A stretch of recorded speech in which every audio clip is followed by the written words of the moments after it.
Pomaže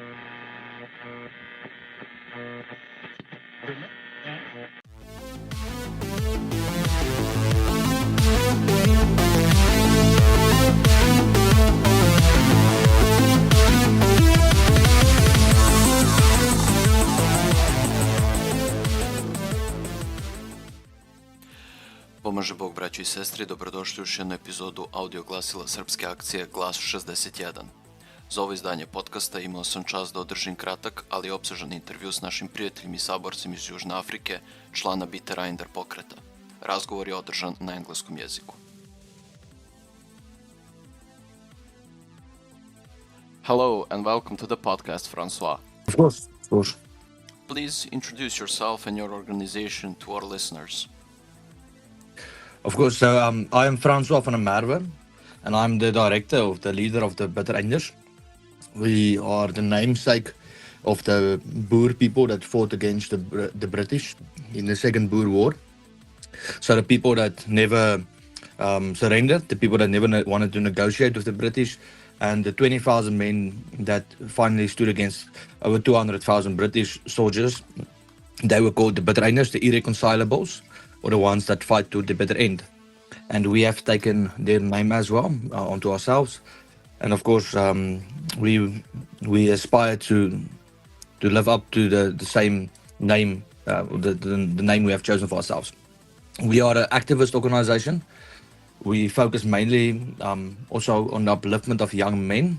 With the activism, we do much more counter-protests. So in South Africa, we have many black groups like the EFF, ANC, and SANCU, which do like intimidation gatherings where they would gather at schools or at businesses whom they feel that have wronged their people, and they would go and basically try to terrorize these schools or businesses, and we would go and we would basically protect these schools, businesses, or whatever, so that they are not intimidated. We have also done marches in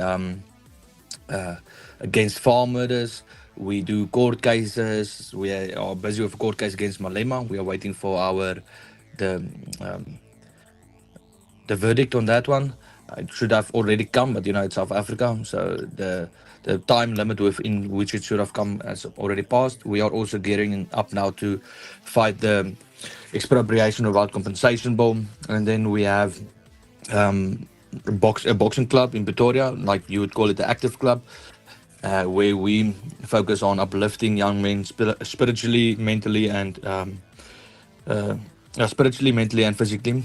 And we strive to create a community where they can feel at home, where they can meet people that are like-minded, and where we can build brotherhood and strong men that is needed in this country to protect their families, their communities, and of course our nation.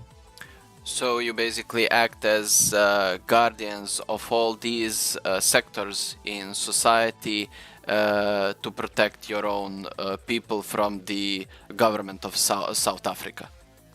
I wouldn't really say the government. It is more other organizations like the EFF of Julius Malema, which is of course very infamous around the world. The man that says they're not calling for the slaughter of white people yet. The one that since killed the Boer and fills up stadiums full of black people when they seen this chance. So the ANC were very smart, and I believe they created the EFF so that the EFF can put pressure on many businesses like what I talked about now. But now it doesn't look like it's the ANC putting pressure on us or disrupting communities or going to terrorize businesses or schools. It is the EFF, so the ANC can wash their hands of it and say that they have no involvement, it's not them. So I think it is a very effective strategy from the ANC to basically keep their hands clean, but still have a lot of pressure on the ground towards our people. Julius Malema, the founder of the EFF, was of course the youth leader of the ANC before he created the EFF. So that is his history. Okay, and what role in your group does religion play? We know that majority of Boers are Christian, so does that play an important part, or is it just something only tied to culture or aesthetics? So no, it's definitely a very important part of our group. So the Boere people is a Calvinist.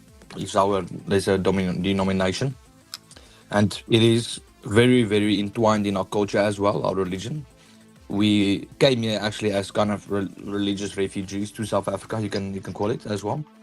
And many of the other groups that would later on come to South Africa, like the French Huguenots, of course, were also basically religious refugees. So there's a great deal of importance, religious importance in our culture, and it also it also goes into our organization. So no organization, I think, in South Africa, especially a right-wing organization, will be able to thrive or build or grow if they do not have a strong religious undertone and underbuild, Yes, understandable. And you already mentioned certain activities that you partake in.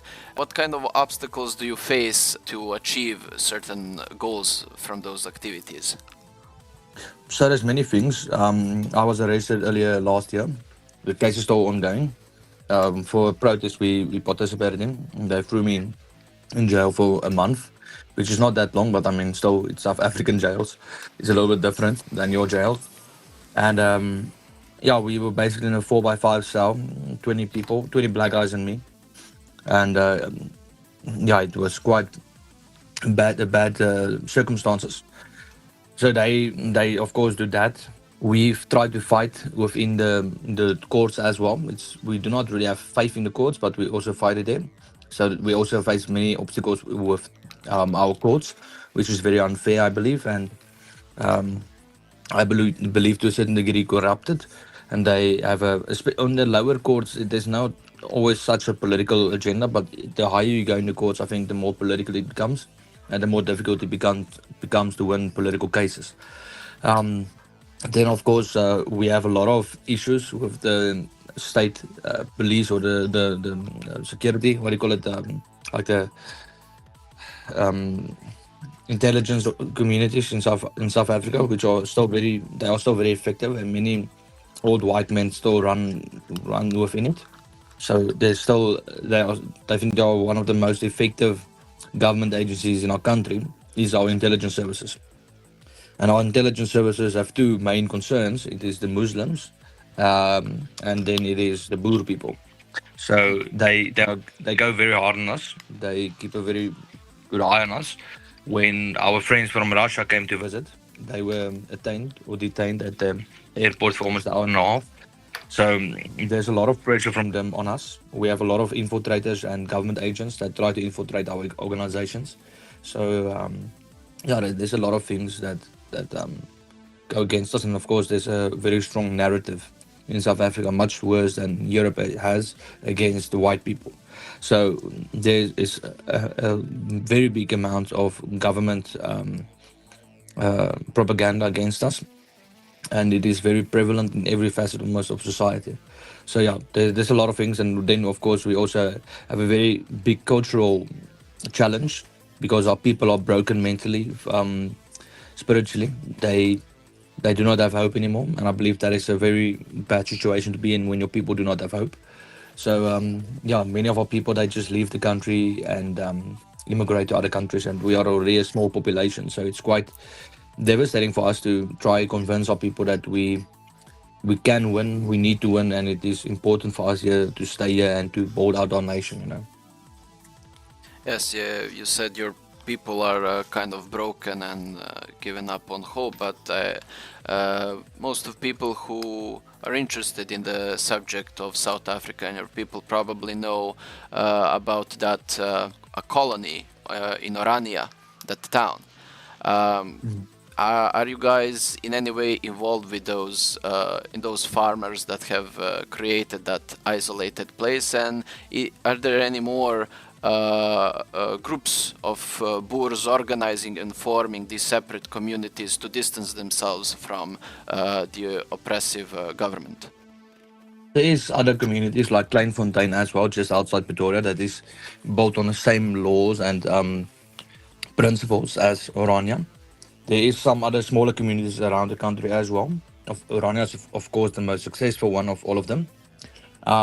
Orania doesn't really work with any other organizations because they try to stay out of politics, because it is, of course, a danger to them if they get involved in politics too much. And yeah, so they kind of stay out of it and they just go on their own to a certain degree. Of course, there's certain organizations that help them and participate in Orania and the body of Orania. I think Orania is a great project. I'm going there now in the start of April for vacation.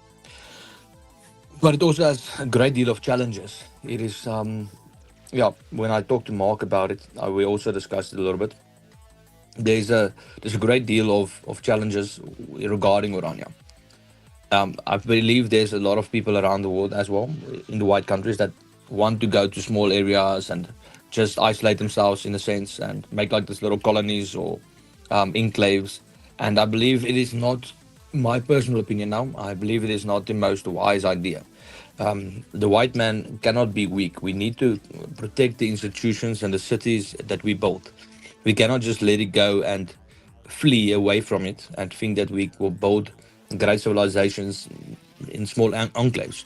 We must rather try to take back the mainstream, especially in Europe, where it's much easier for you guys to reclaim your countries. You must not try and isolate yourselves, I believe. I think you need to reclaim your countries, because the threat of the Muslim and the black man is not the biggest threat or not the only threat in the world, you know. And yeah, I believe that we cannot weaken ourselves. We must not, yeah, we must not weaken ourselves so much by basically giving up on reclaiming the big institutions and big cities. But anyways, in South Africa, Orania is, I believe, the greatest thing Orania has done is showing the contrast in our cultures, showing how the small towns, which were once a staple of South African or the Boer culture, we had many small towns plotted all around the country, and it was very beautiful churches built there as well in all those small towns. It was very idealistic, almost, this many of the small towns, and all of them have gone very badly, except some of the small towns in the Western Cape. And now you get Orania, which is in stark contrast, showing that what the white man can do against what the black man does. Where they break and ruin, we build and prosper.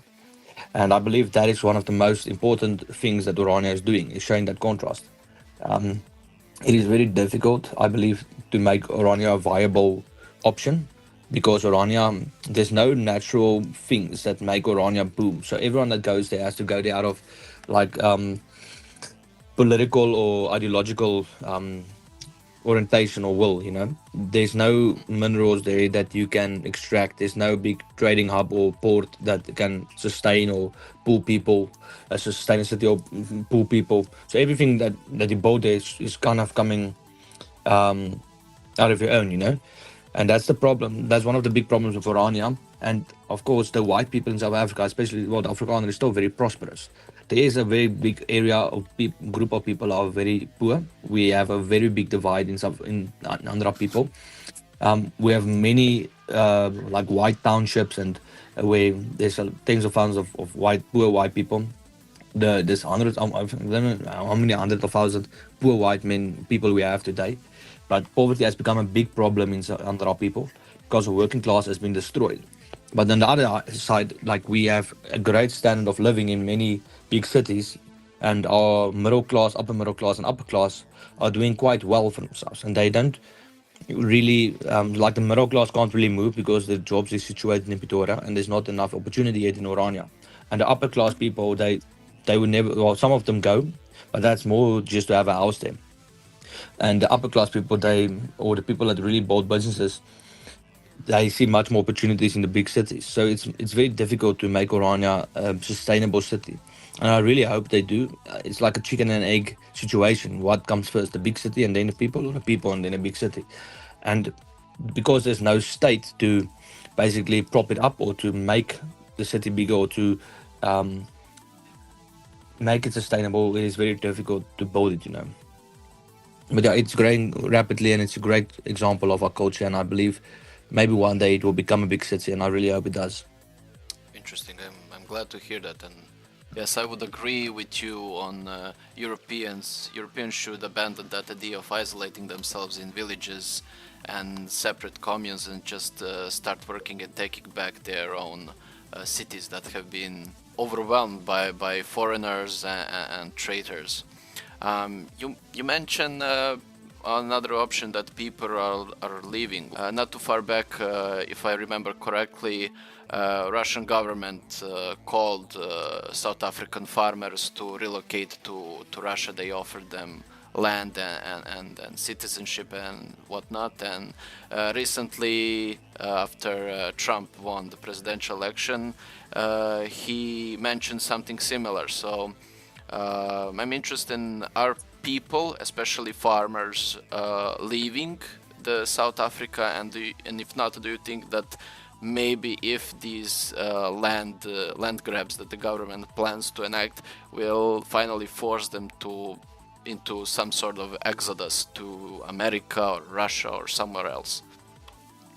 Yeah, it's a big problem because I don't want the exodus. I don't want my people to leave because it will be the end of our culture.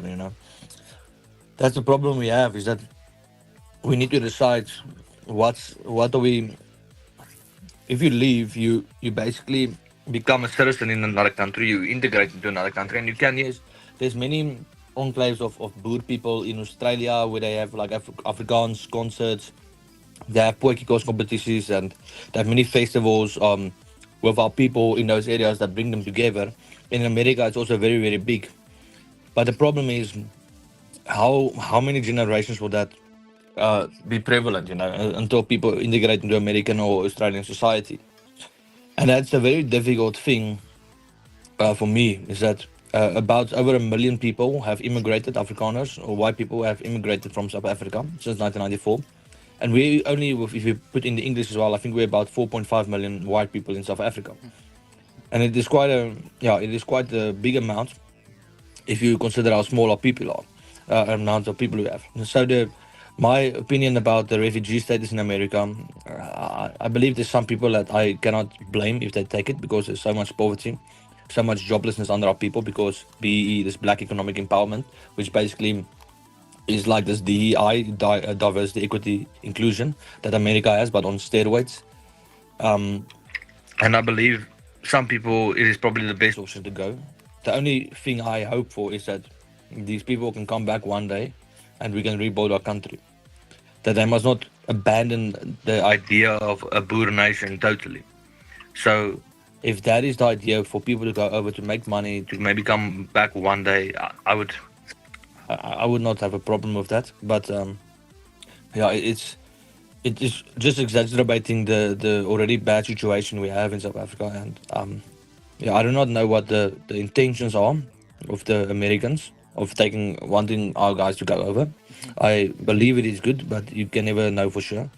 There's about, I think, 20 or 10,000 young men, Boer men, that go and work every year in America on the farms, and they are very effective.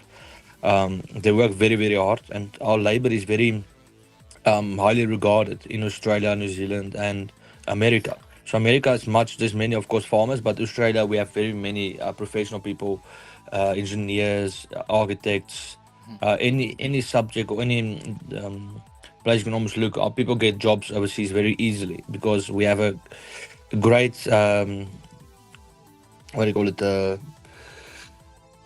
status as great workers and smart people, And very skillful, in every craft. Yes.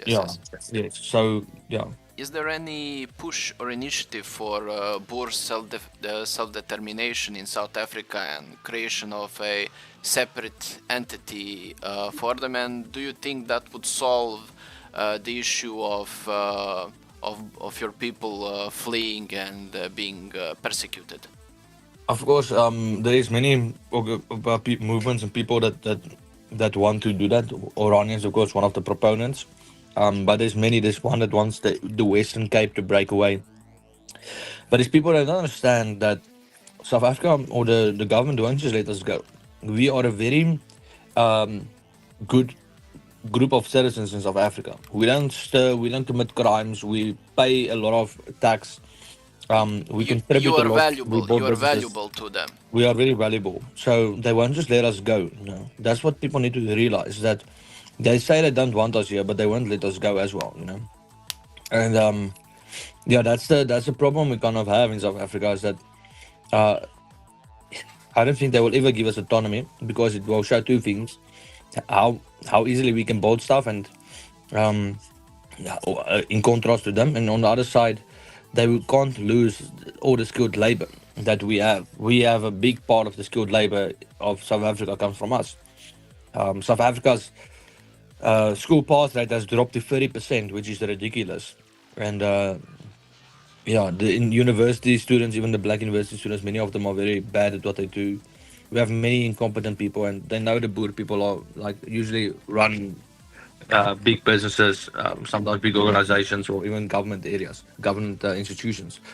And yeah, they can't just let us go, because I believe the entire country will just collapse if we go.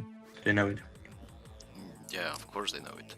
Many people, when especially here when South Africa is mentioned, first thing that they probably think of is BRICS alliance. We know that South Africa is one of core members of that economic alliance, but also recently we heard that South Africa is now pleading with the US for some trade agreements and financial support. So how would you describe South Africa's position in the world? Is it more aligned to these BRICS countries, or is it more reliant on Western aid and financial support?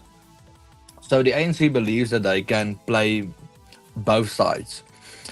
Cyril Ramaphosa comes from the more British school of thought. So he is much more pro-Western, while the ANC and let's say Zuma, that faction is much more easternly aligned. I don't know. I think like people like Patrice Motsepe, he will also be much more Western aligned because of the mining jobs he did with the British and stuff like that. So there is a faction within the ANC that basically does, let's say, the more business side. They're not businessmen. They cadres. They're like the oligarchs in Russia. Then yeah, basically. So the thing is, yeah, there is dual alliances. I believe that politically the speeches they make, they're always pro-Eastern, but economically they are more aligned, I think, to the West. So South Africa has trade deficits in favor or into the negative trade deficits towards China, Russia, and I believe India or Brazil, I think. So which means that we're in a trade deficit and to them, and we're in a trade surplus with America. So America is a very, very crucial economic partner of South Africa, much more crucial than the West, than the East, I would say. And that GOA is this like American treaty with African countries, which he has threatened now to take us out of. There are not. There's some like citrus. I don't know what you call it in English. Farmers that plant. Like I don't know what the English word is. Citrus. I don't know. I think Citrus. maybe, It's yeah. a type of fruit. Citrus. Yeah. Okay. Citrus farmers. They are very, and these very big farmers. They are part of this AGOA agreement, and then of course there's like the car manufacturing industry in South Africa also exports cars to America and stuff like that.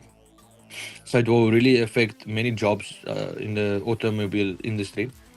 But yeah, so America is a very big trading partner of South Africa, and it's one of the only, let's say, positive trading partners of South Africa and Europe as well. So there's economically, South Africa is very dependent and very connected still to the West. But politically, the political rhetoric is always against the West, always. Understandable. Like the populist rhetoric.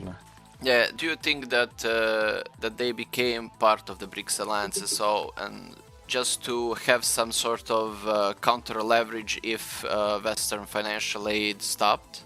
Because I don't really see what South Africa can offer India or China or Russia, while rich mineral deposits are very lucrative for all those massive and growing countries.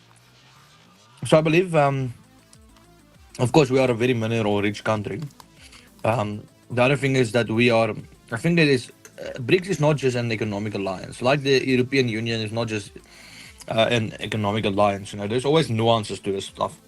And I believe, like I said, I believe it was maybe a fail-safe. But if the Western support would drop, they can much more easily go to the East. The East won't have so many problems with the things they do. But the other thing is, I believe that they, like I said, like politically, ideologically, they all always have been aligned to the East.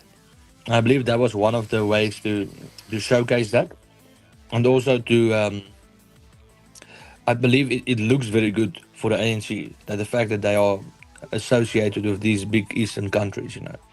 So I believe it is a prestige thing as well. Like I said, I think economically, I don't know what real benefits BRICS is giving to each other at this stage, like through the BRICS alliance. But yeah, economically, like I said, we are still much more aligned to the West than to the East. Yeah, but I think it's more ideological for the ANC, and of course, I think there is some influence of China in South Africa, and there's also, of course, some Russian influence here. And I believe maybe through BRICS they wanted to look at this nuclear power plants and stuff like that. Let's return to your organization. You mentioned you had a visit by Russians. So can you tell us more about your international cooperation? When I was arrested, there was many marches or protests in many countries in the world. Russia, I believe Belgium, Netherlands, and I believe Ireland also had a protest. So we are working to build friendships with countries around the world, and I believe the Boer people are in a very specific situation or position where we can maybe facilitate, let's call it work, or what do you call it, samenwerking, cooperation between the West and the East. So that's where we would like to go. We have had talks with some of the people from the Patriot Front. We of course have had talks with many Russian organizations. Well, with a Russian organization, I met some Serbian guys as well when I was in Russia. We are of course part of the Right Wing Action Council, which we are a part of as well. Where we basically try to make an alliance or an organization that would stand against the globalist influences in the different countries. But I believe that, but on the other hand, we also have had talks with and interactions with, like I said, organizations in Ireland, Belgium, Netherlands, and that we would look to further those talks to maybe one day have a relationship with people on the eastern side and the western side, and maybe be a connection point between those two groups. Like a bridge. A bridge, yes. Recently you had a action and message of support for Serbs on occupied Kosovo and Metohija. Do you see some parallels between our people on Kosovo and Boers in South Africa? Of course, I believe we were both betrayed by our brothers, you can say, to a certain degree. And it is very sad.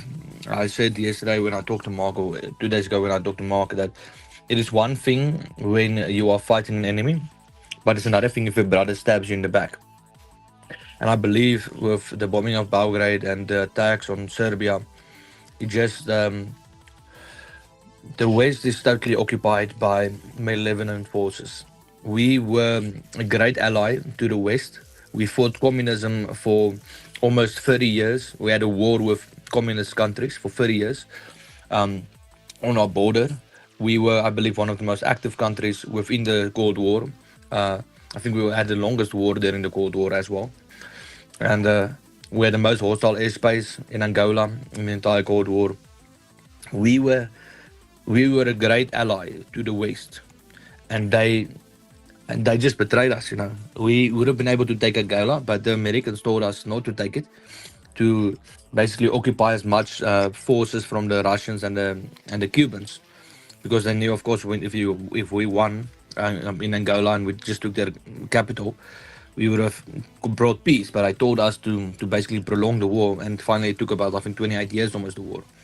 So it's very sad that we were used by the West, and after our use was done, we were basically betrayed by these people, and they have now totally basically ruined our nation. our people. I do not know how we will stand up from this again. And I believe it's the same with Serbia. You are in a very difficult situation now. You have lost so much of your land and prestige and influence that it becomes very difficult to recoup this. And it's all because the countries, I believe, Serbia and South Africa, or the Boer people, were independent, free-thinking people, a people that rejected the globalist narrative, and we were finally punished for that. I couldn't agree more on that statement. Francois, is there any message that you would want to say to our Serbian listeners? Yeah, be irreconcilable. Don't negotiate when it comes to the valuable things in life. Do not negotiate on the future of your people. Take what is yours and be proud. Never apologize for who you are. Never apologize for your history. Do not shame your fathers like that. Stand up. Realize the difficult situation you are in. And like I said, be irreconcilable. Be a problem. Be difficult. And that's the only thing we can do at this stage. We need to group our people together, and we need to stop letting weak men run us and run our countries. So become strong men and take back what is yours.